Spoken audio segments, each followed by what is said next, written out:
UDF സർക്കാർ ഇന്ന് സത്യപ്രതിജ്ഞ ചെയ്ത് അധികാരമേറ്റു. അപ്പം ഇന്ന് തന്നെ കുറച്ച് പ്രഖ്യാപനങ്ങളും VD സതീശൻ, അതായത് മുഖ്യമന്ത്രി, അടുത്ത 5 വർഷം നമ്മുടെ മുഖ്യമന്ത്രി. അപ്പോൾ മുഖ്യമന്ത്രി ഈ പറയുന്ന ഒരു പ്രഖ്യാപനങ്ങൾ നടത്തി. പ്രഖ്യാപനം എന്ന് പറഞ്ഞാൽ KSRTCയിൽ ജൂൺ 15 മുതൽ സ്ത്രീകൾക്ക് സൗജന്യമായിട്ട് യാത്ര ചെയ്യാം.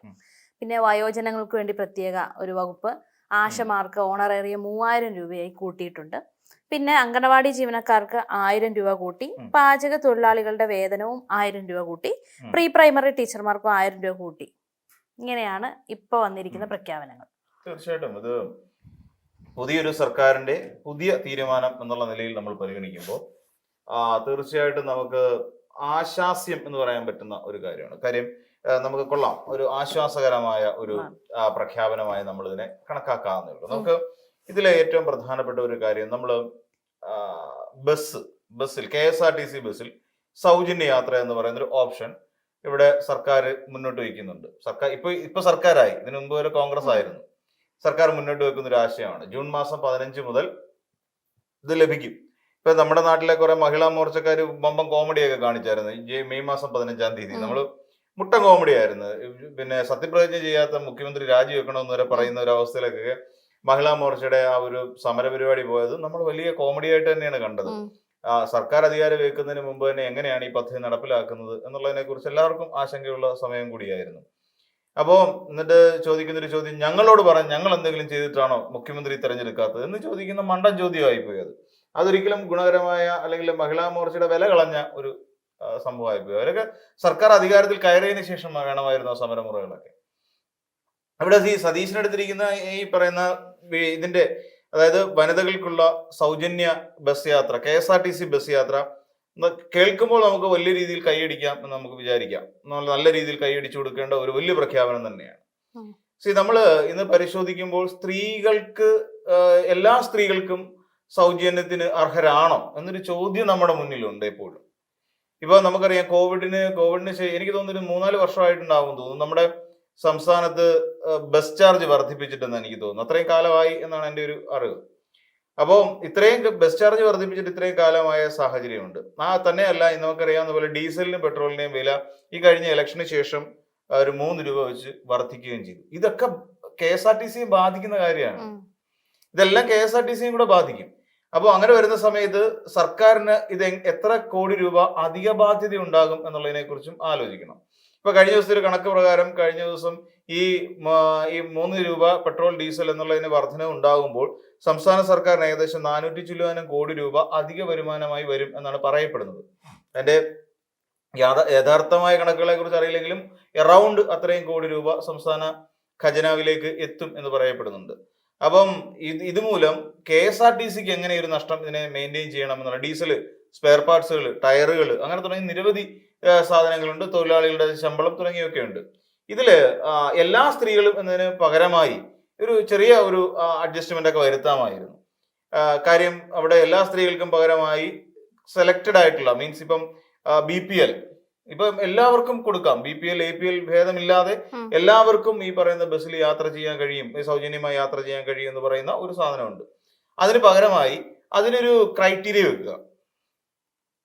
ഉദാഹരണം പറഞ്ഞാൽ ദാരിദ്ര്യരേഖയ്ക്ക് താഴെ വസിക്കുന്ന, അല്ലെങ്കിൽ പിന്നെ ഇയർലി ഇൻകം അല്ലെങ്കിൽ വാർഷിക വരുമാനം ഇത്ര രൂപയിൽ താഴെ വരുമാനമുള്ള ഈ സ്ത്രീകൾക്ക് KSRTC ബസ്സിൽ സൗജന്യം അനുവദിക്കുക. അപ്പൊ അതിന് അവര് സ്ഥിരയാത്രക്കാരാണെങ്കിൽ അവർക്ക് എന്തെങ്കിലും ഇതിന് തെളിയിക്കത്തക്ക അവർക്കൊരു ഐഡന്റിറ്റി കൊടുക്കുക. അങ്ങനെ തുടങ്ങി ഒരുപാട് കാര്യങ്ങളൊക്കെ കൊടുത്തുകൊണ്ട് വേണമെന്നുണ്ടെങ്കിൽ, കാരണം ഇവരെല്ലാ ദിവസവും ഇവരുടെ വരുമാന സർട്ടിഫിക്കറ്റും കൊണ്ട് നടക്കാൻ പറ്റില്ലല്ലോ. അപ്പം വല്ലപ്പോഴും യാത്ര ചെയ്യുന്നവരാണെങ്കിൽ വരുമാന സർട്ടിഫിക്കറ്റ് കയ്യിൽ കരുതുക, അല്ലെങ്കിൽ അതുമായി ബന്ധപ്പെട്ടിട്ട് വല്ല കാർഡുകളോ അങ്ങനെ എന്തെങ്കിലും ഉണ്ടെന്നുണ്ടെങ്കിൽ അവരുടെ ഇൻകം കാണിക്കുന്നതിന് വേണ്ടിയിട്ടുള്ള ഒരു സോഴ്സ് അല്ലെങ്കിൽ ഒരു എവിഡൻസ് ഇവരുടെ കയ്യിലുണ്ടായി. അങ്ങനെയൊക്കെ കുറെ സിസ്റ്റമാറ്റിക് ആയിട്ട് പോയില്ല എന്നുണ്ടെങ്കിൽ ഇപ്പം ഞാൻ അണ്ടർ സെക്രട്ടറി മുതൽ നമ്മുടെ നാട്ടിലെ പ്രൈവറ്റ് സെക്ടറിലൊക്കെ 1 ലക്ഷം, 2 ലക്ഷം, 3 ലക്ഷം രൂപ ശമ്പളം മേടിക്കുന്ന ആളുകളവരുണ്ട്. അവരൊക്കെ കാർ വീട്ടിലിട്ടിട്ട് ബസ്സിൽ പോകുന്ന ആൾക്കാരാണ്. അപ്പൊ അങ്ങനെയുള്ള ആൾക്കാരെ എന്തിനാ കൊടുക്കുന്നത്? മാസം 1 ലക്ഷം രൂപ ശമ്പളം മേടിക്കുന്ന ഒരാൾക്ക് KSRTC ബസ്സിനകത്ത് എന്തിനാ സൗജന്യം കൊടുക്കുന്നത്? ഇപ്പം പലരും 3000 രൂപ റീചാർജ് ചെയ്ത് ഉപയോഗിക്കുന്ന പലരും ആ റീചാർജിങ് കട്ട് ചെയ്തു. ആ 3000 രൂപ റീചാർജ് ചെയ്യുന്ന ആൾക്കാർക്ക് ആ പൈസ ഉണ്ടായിട്ടാണ് 3000 രൂപ ഒരു കാർഡിൽ റീചാർജ് ചെയ്യുന്നത്. സീലിംഗ് അവർ റീചാർജ് ചെയ്യേണ്ട ആവശ്യമില്ല, അവർ റീചാർജ് കട്ട് ചെയ്യുകയാണ്. അപ്പം അവർക്ക് 3000 രൂപ റീചാർജ് ചെയ്ത് അവർക്ക് സുഗമമായി യാത്ര ചെയ്യാനുള്ള കഴിവുണ്ട്. അപ്പൊ അത്തരക്കാരെ എന്ത് ചെയ്യണം പറ്റണം? അത്തരക്കാരെയും പിന്നെ അത്തരക്കാർക്ക് സ്ഥിരമായി കൊടുക്കുക എന്നുള്ളതാണ്. മീൻസ് അവർക്ക് ഇളവ് കൊടുക്കാൻ പാടില്ല. അതേസമയം അംഗപരിമിതരായിട്ടുള്ള ആൾക്കാരുണ്ട്, അവർക്ക് വേണമെന്നുണ്ടെങ്കിൽ ഇത് കൊടുക്കാം. അവർക്ക് ഒരു പിന്നെ അവർക്ക് ഈ പറയുന്ന ഇത് ബാധകമാക്കരുത്, റവന്യൂ അവർക്ക് ബാധകമാക്കരുത്. അല്ലാതെ അവർക്ക് അംഗപരിമിതരായിട്ടുള്ളവർക്ക് ഒരു കൺസെഷൻ കൊടുക്കാം, അത് തെറ്റൊന്നും അല്ല. അതേസമയം എല്ലാ സ്ത്രീകൾക്കും ഒന്ന് കൊടുക്കുമ്പോൾ അതൊരു ബുദ്ധിമുട്ടായി മാറും. പിന്നെ രണ്ടാമത്തെ കാര്യം എന്ന് വെച്ചാൽ നമ്മുടെ വടക്കൻ മേഖലകളിലേക്ക് എനിക്ക് തോന്നുന്നു ഈ എറണാകുളം മുതൽ അങ്ങോട്ടേക്ക് നമ്മൾ പരിഗണിച്ചു കഴിഞ്ഞാൽ KSRTC എന്നതിനപ്പുറത്തേക്ക് പ്രൈവറ്റ് ബസ് ഓണേഴ്സ് ഉണ്ട്. പ്രൈവറ്റ് ബസ്സുകൾക്ക് കൂടുതൽ പ്രാധാന്യമുള്ള മേഖലകളാണ് വടക്കൻ ജില്ലകളൊക്കെ. അവിടെ KSRTCയും പ്രൈവറ്റ് സ്വകാര്യ ബസ്സുകളും എല്ലാം ഭയങ്കരമായിട്ട്, നമ്മുടെ നാട്ടിലൊക്കെ സ്വകാര്യ ബസ്സുകളുണ്ട്. അപ്പൊ ഈ സ്വകാര്യ ബസ്സിന് അത് വലിയ തോതിൽ ബാധിക്കും. നമ്മുടെ കേരളത്തിൽ യാത്രക്കാരിൽ ഒരു 50% സ്ത്രീകളാണ് നമുക്കറിയാം. പുരുഷന്മാര് 50 അല്ല 70% വരാനാണ് സാധ്യത. കാര്യം പുരുഷന്മാർ കൂടുതലും 2 വീലറിലും ഒക്കെ യാത്ര ചെയ്യാറുണ്ട്. ടൂ വീലർ പ്രായമായി കഴിഞ്ഞാലും അവർ 2 വീലറൊക്കെ കൊണ്ട് അല്ലെങ്കിൽ 4 വീലർ അങ്ങനെയൊക്കെ യൂസ് ചെയ്യുന്ന ആൾക്കാരാണ്. അപ്പം അങ്ങനെ വരുന്ന സാഹചര്യം കൂടെ പരിഗണിക്കുമ്പോൾ ഒരു 70% വരുന്ന സ്ത്രീകളുണ്ട്. അപ്പം ഇങ്ങനെ യാത്ര മാറുമ്പോൾ ഉണ്ടാകാവുന്ന ഒരു പ്രശ്നം, ഈ സ്ത്രീകൾ സ്വകാര്യ ബസ്സിനുള്ളിൽ പൈസ കൊടുത്ത് ടിക്കറ്റ് എടുത്ത് യാത്ര ചെയ്യേണ്ടി വരും. അപ്പം സ്വാഭാവികമായിട്ടും പൈസ കൊടുത്ത് യാത്ര ചെയ്യേണ്ട ഒരു അവസ്ഥയാകൊണ്ട് സ്വകാര്യ ബസ്സുകളിലേക്ക് സ്ത്രീകൾ പോകാൻ സാധ്യതയില്ല. അപ്പൊ ഇതുപോലൊരു വലിയ ഒരു ദാരുണമായ വീഴ്ച അവർക്കുണ്ടാവും. അവിടെ നിന്ന് തീർച്ചയായും സ്ത്രീകൾ എന്ത് ചെയ്യും? KSRTCയിലേക്ക് വരും. ഇവര് KSRTCയിലേക്ക് ഇവർ വരുന്നുണ്ട്, KSRTCക്ക് എന്തെങ്കിലും മെച്ചമുണ്ടോ? അതുമില്ല. അപ്പം സ്വാഭാവികമായിട്ടും അവർക്ക് പിടിച്ചിരിക്കണം. സ്വകാര്യ ബസ് ഉടമകൾക്ക് പിടിച്ചിരുന്നേ പറ്റൂ. കാര്യം അവര് ലക്ഷക്കണക്കിന് രൂപ അല്ലെങ്കിൽ കോടിക്കണക്കിന് രൂപ മുതൽ മുടക്കിയിട്ടാണ് ബസ് എടുത്തിട്ടേക്കുന്നത്. അപ്പൊ അവർക്ക് റൂട്ടിൽ ഓടി അവർക്ക് പൈസ കിട്ടണം. അവർക്ക് ചുമ്മാ മോക്ഷം കിട്ടാൻ വേണ്ടല്ലോ ഒരു മുതലാളി കാശ് മുടക്കി ബസ് എടുത്തിട്ട് കാശ് കൊടുത്ത് പെർമിറ്റ് മേടിച്ച് വണ്ടിയിട്ട് ഓടിക്കുന്നത്. അവരുടെ തൊഴിലാളികൾ, ഒരു ഡ്രൈവറുണ്ട്, 2 കണ്ടക്ടറുണ്ട്, ഒരു കണ്ടക്ടറുണ്ട്, ഒരു കിളിയുണ്ട്, ഇവരെ വെച്ചിട്ട് വണ്ടി ഓടിക്കുകയല്ലേ. അയാൾ മോക്ഷം കിട്ടാനാണല്ലോ വണ്ടി ബസ് സർവീസ് നടത്തുന്നത്. അപ്പൊ പുള്ളി എന്ത് ചെയ്യും? പുള്ളി വെട്ടുപോകും. വർഷം ഇൻഷുറൻസ് അടയ്ക്കണം, ടാക്സ് അടയ്ക്കണം, പിന്നെ അതിന്റെ ടെസ്റ്റ് നടത്തണം. ഇങ്ങനെ തുടങ്ങിയ ഒരുപാട് ജോലികൾ പിന്നെയുണ്ട്. അപ്പൊ മുതലാളി പെട്ടുപോകും. അപ്പൊ ആ പെട്ടുപോകുന്നു. ഇനി അതല്ല, വേറെ ഏതെങ്കിലും ഒരു ഇതില് ട്രിപ്പ് മുടങ്ങുന്ന സാഹചര്യം ഒക്കെ ഉണ്ടാവാറുണ്ട്. ഒരു ഹർത്താൽ വരുന്നു, ഒരു ബന്ധു വരുന്നു, ട്രിപ്പ് ഓടാൻ പറ്റത്തില്ല.